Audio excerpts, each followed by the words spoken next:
Hello and welcome back to All Therapists Are Jerks. This is Ulland. And this is Jo. Today on this episode, we're going to be talking about mindfulness again, and we're going to specifically be focusing on the what skills of mindfulness. And the what skills have mostly to do with what we do when we're practicing mindfulness. Right. So just briefly, the three what skills are observe, describe, and participate. And, as a reminder, I just kind of want to go backwards a little bit in case people didn't listen to our opening mindfulness podcast.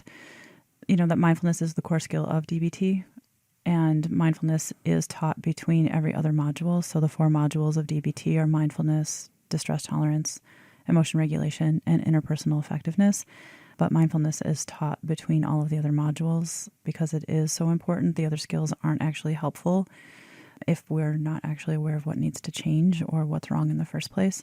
So mindfulness is, mindfulness and distress tolerance are our acceptance skills, whereas interpersonal effectiveness and emotion regulation are the change skills. So the 3 what skills for mindfulness are observe, describe, and participate, and we're going to focus initially on observe. Observing is just bringing attention to the here and now and noticing the experience of it. We also call it like wordless watching. So I'm just observing, just watching. I'm not attaching words to it. The human brain is super fast at attaching words to it. Right. So that can be really interesting when you're just trying to observe and just noticing how quickly your brain will want to describe what you're seeing and put words to it. When we're talking about observing, we talk about what things can we observe or how do we observe. So when we're observing internal or external stimuli.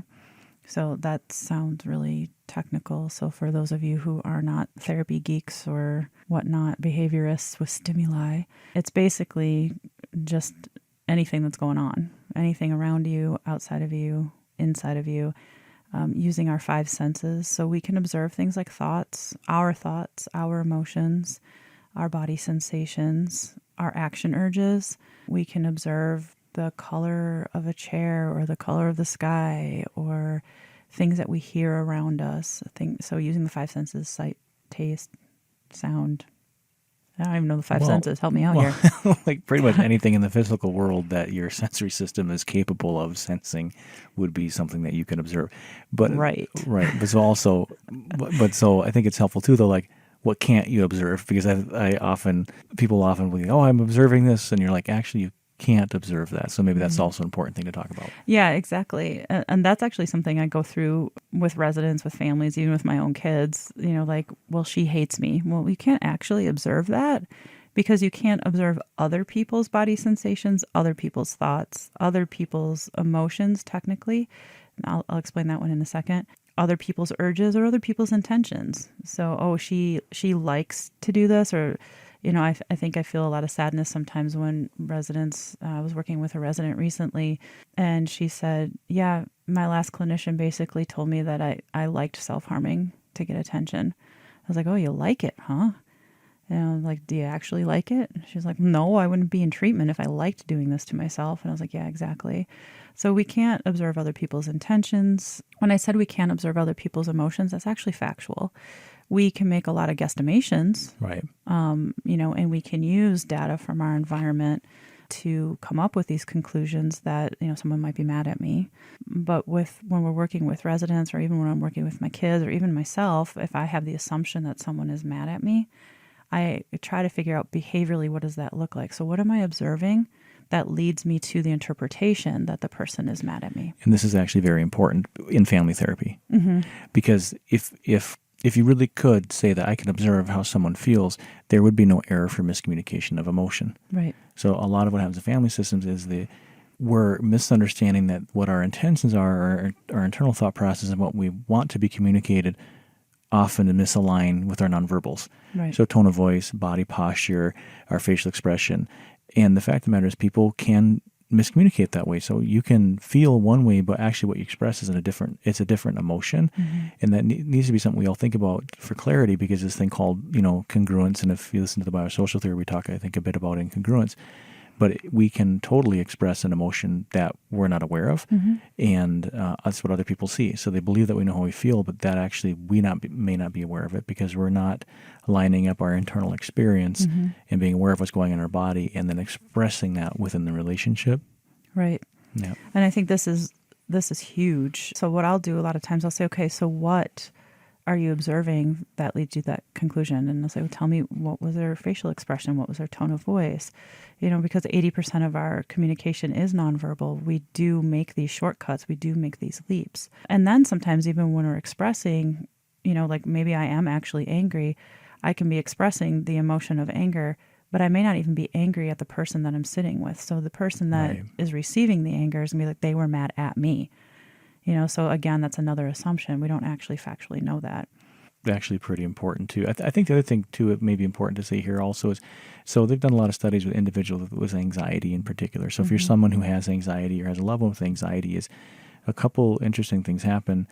People with anxiety actually see neutral faces as negative. So what they observe, you would say actually observing a neutral face, that is something that you can measure. Like you can measure a neutrally emotive face. So we know that, and the person with anxiety will actually read threat in that face slightly. The other thing that people with anxiety often do is that they amplify negative emotion. So if there's a slight twinge of irritability or a little bit stiffness in the voice or some bit of tension in the face, they read that louder than it's likely actually there. So they're actually observing more than what is there. And I think that's also important for instance, if you have a daughter or a loved one who has anxiety and you feel like they're overreacting to you, just stop for a moment and recognize that they hear you louder than you are when you're neutral, and particularly when you're expressing negative emotion. Right, exactly. And then I think maybe in a previous podcast we had referred to like resting bitch face. Right. There's some people whose resting facial expression, especially over time, looks irritable when they're not actually irritable. They might be concentrating, they might be thinking. So this observing skill is very important for residents to learn, because then they can also observe their own thoughts. And then instead of believing their thoughts to be facts, so, they are mad at me. So I'm having the thought that they are mad at me based on these things that I've observed. I think that's really important, instead of like, oh, they're mad at me. And then it just becomes a fact. And then there's a conflict that maybe doesn't even need to exist in the first place. Or one of my other favorite things, when I say favorite, I'm being incongruent. It's not favorite. But one of the other things that happens frequently is they think I'm stupid, or they think this, they think that. I'm like, people don't actually walk around with thought bubbles above their heads so you can read their thoughts. Thank God, because I don't think I have any friends. Except for maybe Ulland, he'll put up with me. A lot of bleeps in there. Yeah, exactly. Parents can do this. Sometimes we'll get like hover parents that assume that they know that how their kid feels and how their kid thinks. And as the girls become more effective at observing and describing their own emotions, like again, I have a resident. I always have somebody to talk about some sort of story. Right. Right. Right. That her mom was just like, well, you're anxious. And she tells her how she feels. And that causes a lot of tension between the two of them when she doesn't actually feel that way. It's mom's own tension. Right. And she displaces it onto her daughter. So anyway, we got off on a little bit of a tangent. But basically, those are the things that you can observe. Observing your body sensations, your thoughts, your urges, your emotions, anything outside of yourself, inside of yourself. But we can't observe other people's internal experience. And that's really important, especially for people with high shame narratives, social anxiety. A lot of interpersonal conflict comes from assuming that we know what other people think and feel. Right. It forces you to remain open to hear their experience, because you have to have beginner's mind. You don't actually know. You only know what you can observe. Right. And so if you go all the way back to one of our previous podcasts about radical acceptance or reality acceptance skills, you can't do any of that if you can't observe what's going on. Absolutely. And being able to observe what's going on, then you can accept what's going on, and then maybe you can move into change of what's going on. So how to observe? How do we actually do it? Well, I think like one of the best ways is really actually noticing your body sensations. They're always there. You can choose to not pay attention to them, or you can be disconnected from them. But body sensations are super important because evolutionarily speaking, those are actually telling you about your internal milieu, and often your internal milieu is in response to your environment. Right. The other thing when we're doing observing is we're paying attention on purpose to the present moment in time. So I know for me, as my mindfulness practice has improved over the years, I can actually stop myself and just look at what's happening in the moment, which I think is really important, especially I think in working with individuals who are extremely emotionally reactive and extremely emotionally sensitive, and then, having 12 of them living together on a unit. Yeah. I don't typically have a huge crisis response to things because I'm not necessarily catastrophizing in the moment. Mm-hmm. So I can kind of take a second and pay attention specifically in this moment, like kind of assessing threat. Like I'm actually assessing like how bad is everything. Mm-hmm. Because some other people might have higher crisis responses and they want to immediately jumping into like try to control things, where if you just step back and observe, you get more data, I guess. To me, I guess mindfulness in the current moment, because things slow down for me, is what I feel like. Mm-hmm. So I can think fast and do things quickly. But then when I choose to in that moment be mindful, which would be when we talk about like a crisis situation, a lot's happening, mm-hmm. I will kind of pull back to actually watch what's actually happening. Like I specifically want to see what am I actually seeing. And then, later I can analyze it and figure it out. But in that moment, I just want to see what's actually happening, because usually the crisis energy, it's not really what's actually happening. It's everybody's stories about what's actually happening, and they're anxious and everybody's getting anxious together. And a lot of the times it's just like, actually, it's not really such a big deal. This is livable. This is going to be fine. Mm-hmm. But if you're kind of not mindful, you end up feeding off other people's energy. Right. And when we're observing, we're controlling our attention, but we're not necessarily controlling what we see. So things come and go out of our consciousness or out of our view, or this one more for experiencing like my external environment. So if I'm experiencing like a cold breeze, I just allow the cold breeze to come, wash over me, pay attention to that, but I'm not trying to control it at all. Or I'm not trying to hang on to it. It's just allowing things, like watching clouds is a really great way to do that. So we just kind of stare up at the sky and you just allow them to come and go without like tracking one specific cloud. You just allow them to come in and out. Mm-hmm. And also, you said earlier, practicing wordless watching, which it's still hard to work on observation, because my mind so quickly has labels, symbols, letters. Even when I'm trying to be objective, I'm still objectively putting an objective word on something. And I find it really hard, the concept of just seeing something without doing that. Right. And for me, I jump into trying to make meaning out of something really fast. Just my cognitive preference is to try to make meaning out of things rather than just like watching. Yeah, things for me become symbols right off the bat. Without the actual item, it's a symbol of an item, and it's hard not to do that.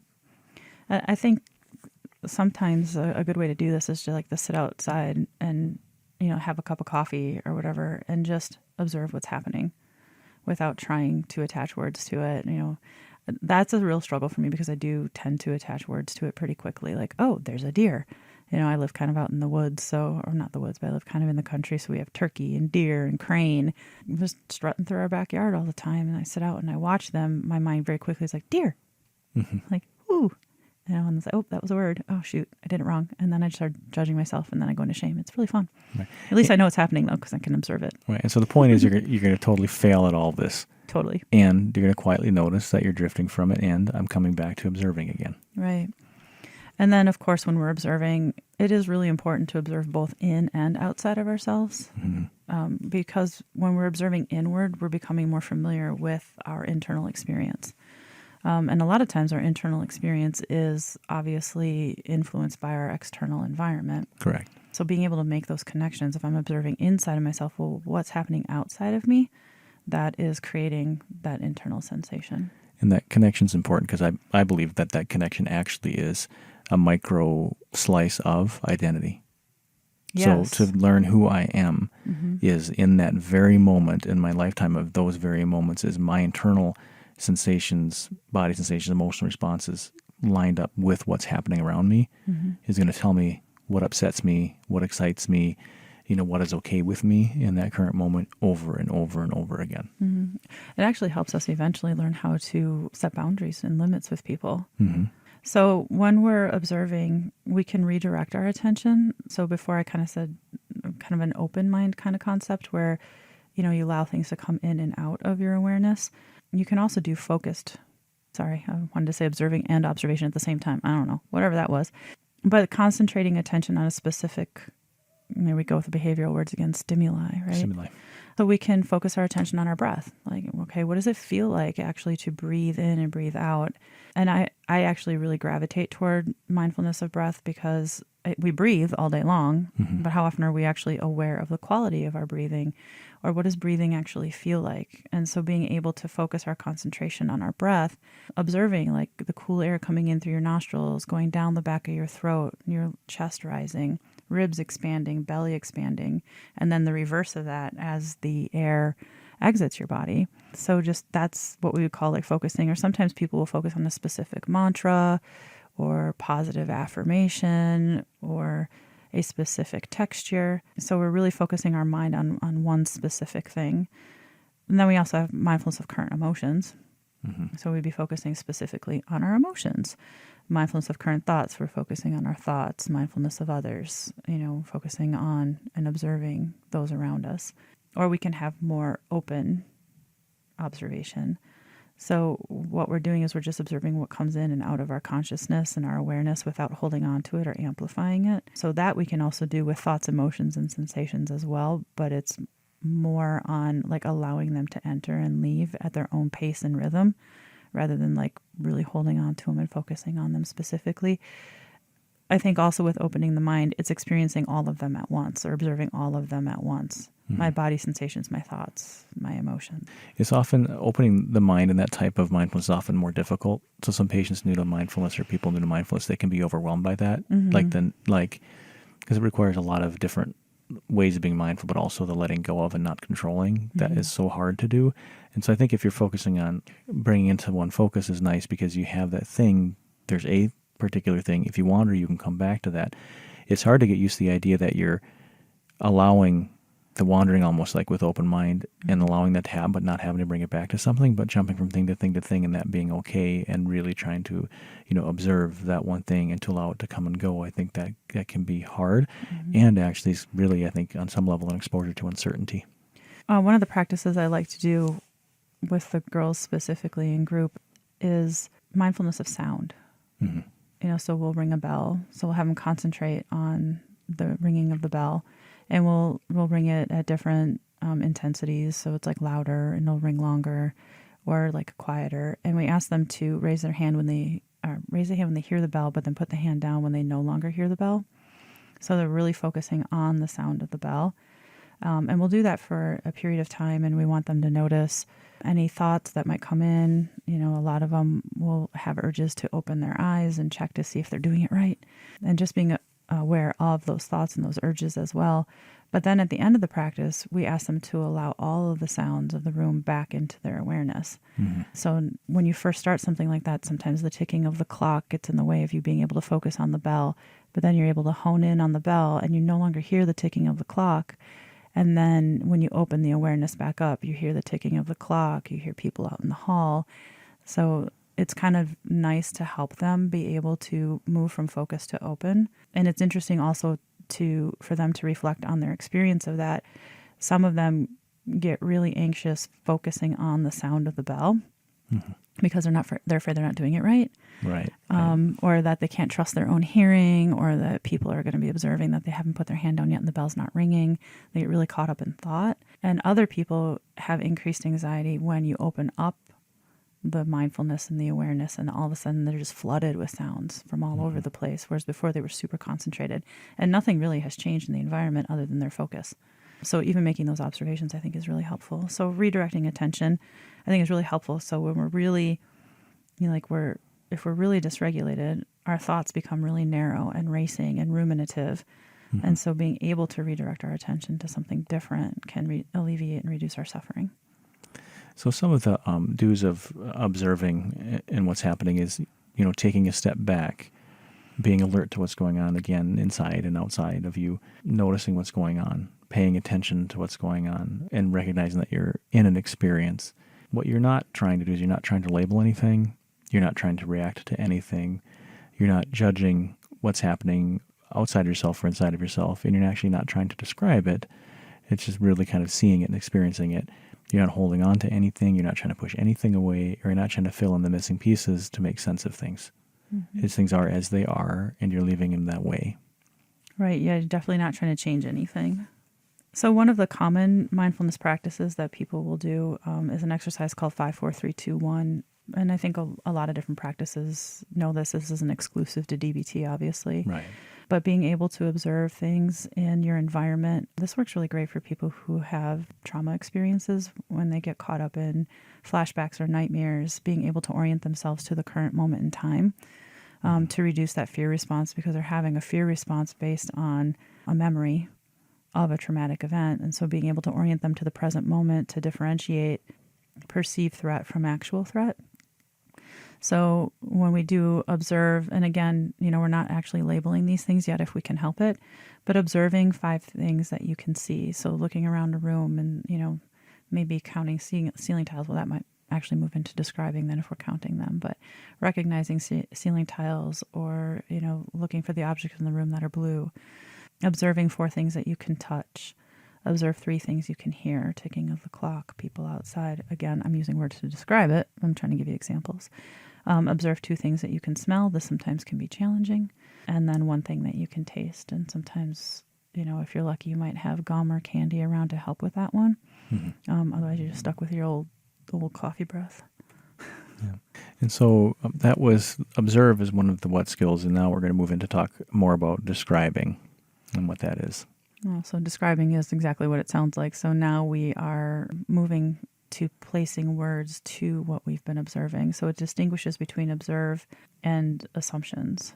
So emotions and thoughts, separating them, and they're not facts. So it's hard to describe observing without describing. I don't think you can describe or teach observing without describing it. No, and I think the description is more like it's objective. It's very objective. So it's really about quantity, quality, what it actually is, without judgment, without guesswork. It's like verifiable, basically. It's how I view it. Like if you observe something, it's actually verifiable. Right. And when we get into the how skills that, we start talking about doing so non-judgmentally. So the how skills are separate from this. But remember, the whole goal of mindfulness in the first place is to try to practice being non-judgmental whenever. So the quality, like when we talked about pain, what's the quality of the pain? Where's the location of the pain? And then it also allows for feedback to correct or validate perception. So if I'm having thoughts or assumptions, I'm not really sure that they're based in reality. If I'm observing and describing reality as non-judgmentally as possible, it will either confirm my assumptions or it'll allow me to make changes and correct the feedback that I'm getting. And it also encourages processing of information. And we need to be able to describe things. I remember when I was taking some mindfulness courses at the Mindfulness Center of Milwaukee, we spent 45 minutes eating a raisin. We were observing and describing a raisin. That was actually my first experience to formal mindfulness, and it turned me off because I hate raisins. Oh, God, I hate raisins too. Something else we have in common. As soon as he said, we are going to observe and eat an object that I'm going to place in your hand, I was like, oh, please don't let it be a raisin. And it was a freaking raisin. But the practice in and of itself, and I still don't like raisins, and I don't have any greater appreciation for raisins. I don't either. The mindfulness didn't work, so to speak. It didn't work. Well, I don't think the goal of it was to like raisins more or appreciate raisins more. But they had California raisins figurines on the wall, so I was like, Oh, that helps. Yeah, they heard it through the grapevine. There might have been a goal. There might have been a goal. Oh, well, not where I did it. In fact, I'm not even sure how many people touch these raisins, but I don't want to think about that. But everything's connected, by the way. Oh, no. So maybe you should think about it. I don't want to. No, okay. You're good. I'll let it slide this time. I got willful. I forget what I was going to say. Oh, the raisins. Yeah. So the 45 minutes actually went pretty quickly. I was surprised when he said, congratulations, you just spent 45 minutes observing and describing and consuming a raisin. I was like, Jesus, I'm never getting that 45 minutes back. However, my power of observation definitely increased. And we were observing and describing the nooks and crannies. We weren't allowed to use any words. So we were supposed to describe this thing that we have in our hand as though we were aliens and it was a mothership and we had to determine whether or not this thing was edible. So we had to be able to describe it, and people would say comments like, oh, you can see where it was attached to a stem. And he's like, you don't know what a stem is. I was like, what, are you kidding me right now? It's like, so like, oh, it has, crevices and the dimple. And I'm like, well, what if I don't know what a dimple is? So I got a little sarcastic in my head. I was willful a little bit. But honestly, by the end of it, I think it was really helpful. Sometimes we'll do this with like observing and describing a penny, and then putting the penny back in the pot and see if you can find your penny. It really works well if you're able to do it with all the same year. So you have all the same year penny, because otherwise that's the first thing people go for. Right. But to be able to observe their penny and then put the pennies all back in a jar and you have to find your penny. That's a fun one to do. It's also fun because they'll do these things online where you can be like, they'll show you pictures of penny. What does that penny actually look like? You have like Lincoln, is he facing left or right? Where is it Lincoln? Or then where are the words at? Where are letters at? Where little, and people are often totally wrong on that. Mm-hmm. Or even something more simple like, is the red light or green light on a traffic sign above or below it, the yellow? Yeah. People often get that one wrong. Right. That's interesting. Yeah. Because we just go on autopilot, like red means stop, green means go. You don't really think about where it is. So how do you describe? So describing is putting words to your experience. Right. I'm trying to label what you observe and only what you observe. Which I think this one, again, coming back to, how did you come up with the conclusion that someone was mad at you? So what, tell me what that looks like. How do you know that this person was mad at me? Or where did you come up with this interpretation? Well, they had a furrowed brow. There was tension in their jaw. Their tone of voice was stern. So now we're just kind of objectively describing it and labeling it rather than labeling the entire overall experience. We're talking about the things that clued us into the assumption of the overall experience. And then we want to try to unglue our interpretations and our opinions. So again, that kind of comes back to observing and describing what led you to the interpretation that someone was mad at you. And your interpretation may be accurate. The person may be mad at you. And then you need to check the facts and stuff. But so that's how you describe. So some of the do's and don'ts for describing, again, you're labeling, and you're trying to be pretty literal about what you're observing and describing, and you're sticking to the facts. You're not judging what you're seeing. You're not making assumptions or really trying to evaluate it. It's just describing what is there. Right. And the being literal part is really hard because so many people speak in metaphors. I mean, I definitely do. Mm-hmm. So when people say, well, be literal, what did you describe? I get this a lot with my kids and with residents and even with myself. Is it was bad, it was good. Pizza words. Pizza, yeah, the pizza topping words. It was bad, it was good. It was, but being able to be literal or, it be like that. That's what I'm getting a lot right now. It be like that. I'm like, be like what? Let's pretend I don't have any clue what you're talking about and describe for me. Well, it'd be like that. You can't change it. I'm like, oh, radical acceptance. Oh, I see. Mm-hmm. And yet I don't think you're radically accepting anything. But anyway. So moving on to the third part of the what skills would be this idea of participate or participation. So what this is while being mindful is being fully engaged and fully living in the current moment. And also in the lived experience of others if you're being mindful of a relationship at the time. Right. And when we participate, we're acting with compassion and love toward ourselves, and that requires presence. And participate really is all about full immersion into an activity, trying to be as skillful as we possibly can. Being able to participate in things is actually associated with positive experiences and well-being. So I think sometimes this can be, and you can correct me if I'm wrong, I won't kick you or anything, but it's kind of like the concept of behavioral activation. Mm-hmm. So if you're actually participating in positive experiences, you're going to increase well-being. When people are depressed, they have a really difficult time activating and enjoying things. And so then they don't do things, which increases the depression, which decreases the likelihood that they're going to participate in activities that they actually like. So participate is kind of our behavioral activation, I guess you'd say. Well, it's part of it, and I think also it even goes above that too. So it's not compatible with self-consciousness or exclusion. So you judging yourself while participating is not possible. Mm-hmm. That's too distracting, and you're not one with what you're doing. So part of participating is, really that you're fully immersed in something. Mm-hmm. So I view it probably a starting point can be for behavioral activation, but to me, I like to view participate as like flow. Mm-hmm. So concept in positive psychology of being in flow, which is like you're doing an activity that's actually challenging, probably slightly beyond your abilities. You get feedback in the moment, but that's like specific feedback in the moment that you're responding to, but you lose sight of like in those moments, like who you are, meaning like your whole lived story, your whole lived experience, the rest of that day. It doesn't really matter. Your mind and body are really immersed in this one activity wholly.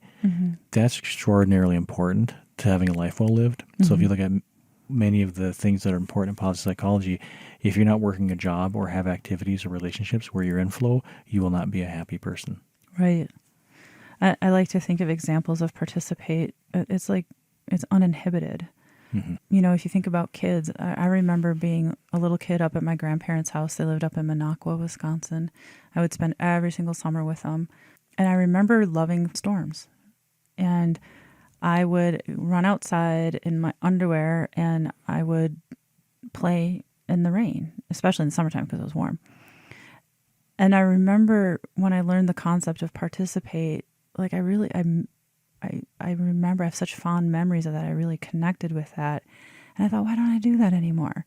I'm like, oh, then my hair will get wet, my makeup will run, and I've got work to do. And so all of the judgments, you know, where you're not actually fully participating in things because, you know, I shouldn't do that, that's childish, or I'm going to have to do my hair. And besides, well, now if I ran outside in my underwear, I'd probably get arrested. But we live out in the woods, you said earlier, so that's maybe true. You and the deer running through the woods. Yes.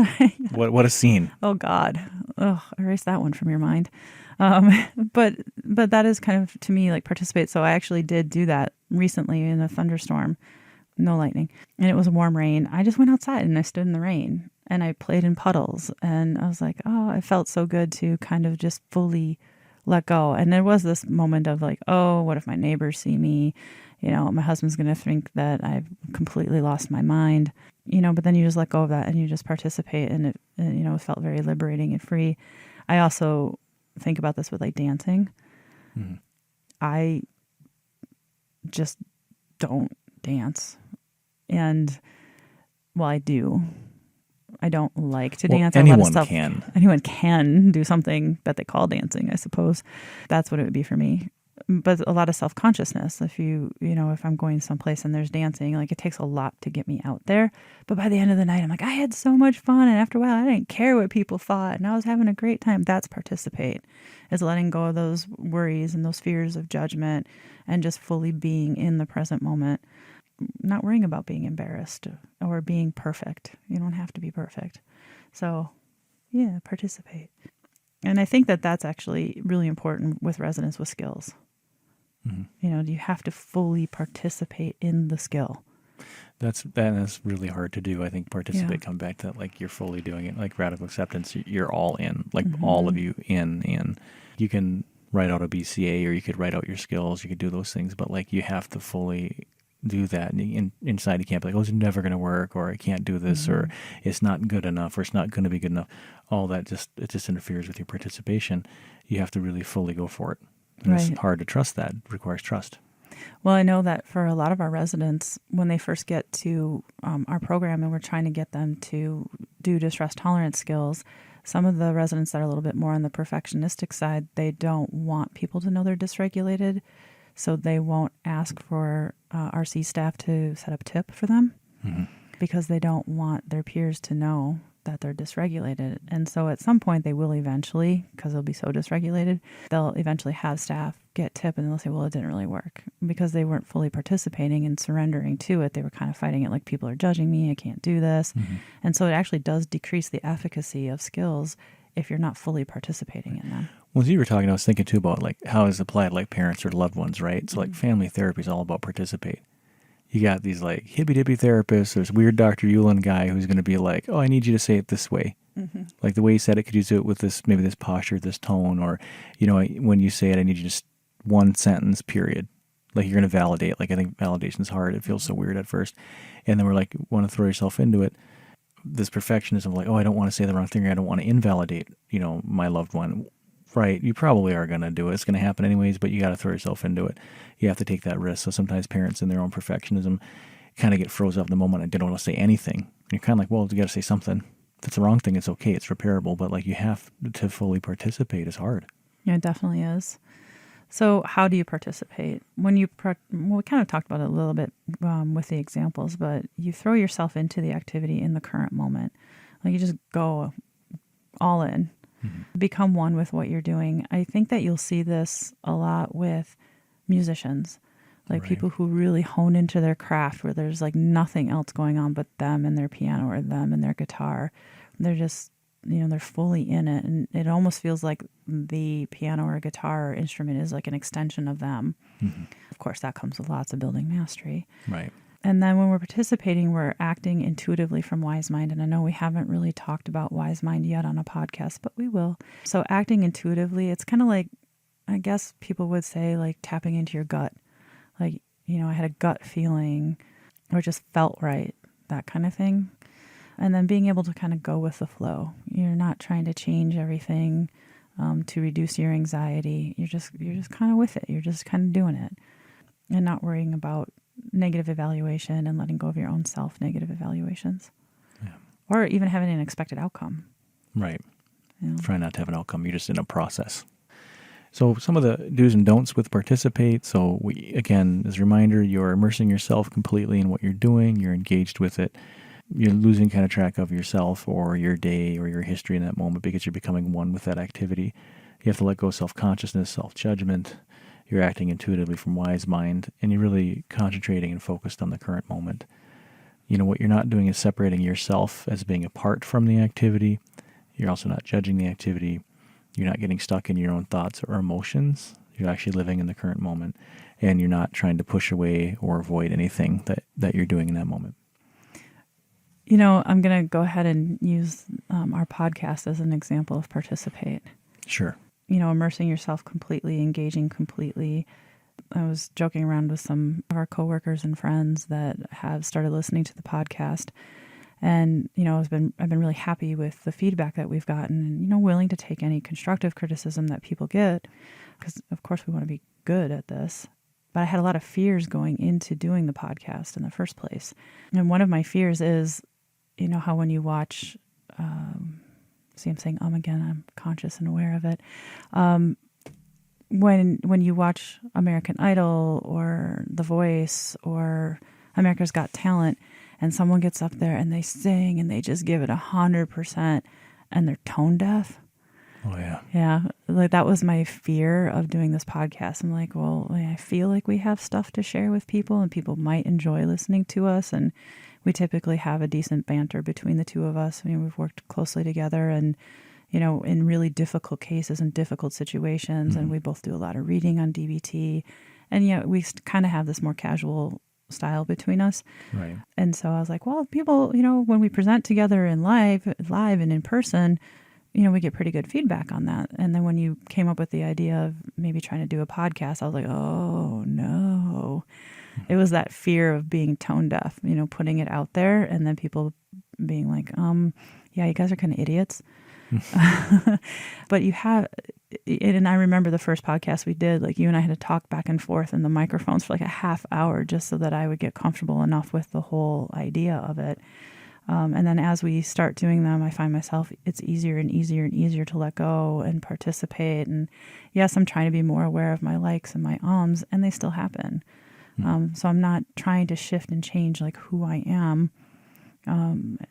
See, I do it again. But it's letting go of that self-consciousness and being in the moment. A lot of this, most of the stuff we talk about isn't scripted. Right. So we're kind of winging it. And yeah, so for me, my major participate recently has been the podcasts. Well, it requires a lot of mindfulness because other times we've done this work, it's been quiet in the house, but currently I have a play date happening upstairs with the boys. So my sons are running around, probably complaining, threatening to punch each other. I don't know. They're probably doing fine upstairs, but they're just slamming around, jumping off furniture and whatever they do because they're out of control. And so we're here participating, doing this and not trying to be too distracted by, what's going on outside the room. It's hard to present information to someone who's not there, like we're presenting it to each other, and we don't have anyone to look at to see responses. So it's a different way of participating, but, really worth it. Yeah, I agree with you. And that kind of the no one there to respond to, I think we both do pretty well live because the people that we're teaching will engage and they'll ask questions, and you can read body language if people are into it or not into it. And sometimes you and I can go off on these like crazy tangents, but then bring it back to what we're actually teaching. And you're okay to do that when you see your audience. And when you don't see an audience and you don't know what people are thinking or feeling or experiencing, it makes it a little bit harder to be more improv. Yeah. Well, I'm going to share with you my logic on this. Uh-oh. Are you ready for it? So like, I'm ready. Hit me. So Not really though. Well, okay. So this nice moment of vulnerability we're having right now, if we really suck that bad, nobody's hearing these words right now. They've already quit. Someone got into suffering. They're like, oh my God, this is depressing. I'm stopping. Quit. Very true. Very true. Yeah. So thank you for participating in this podcast with us. Feel free to observe and describe with comments below. This has been the What Skills, brought to you by All Therapists Are Jerks with Ulland and Jo. And thank you for listening.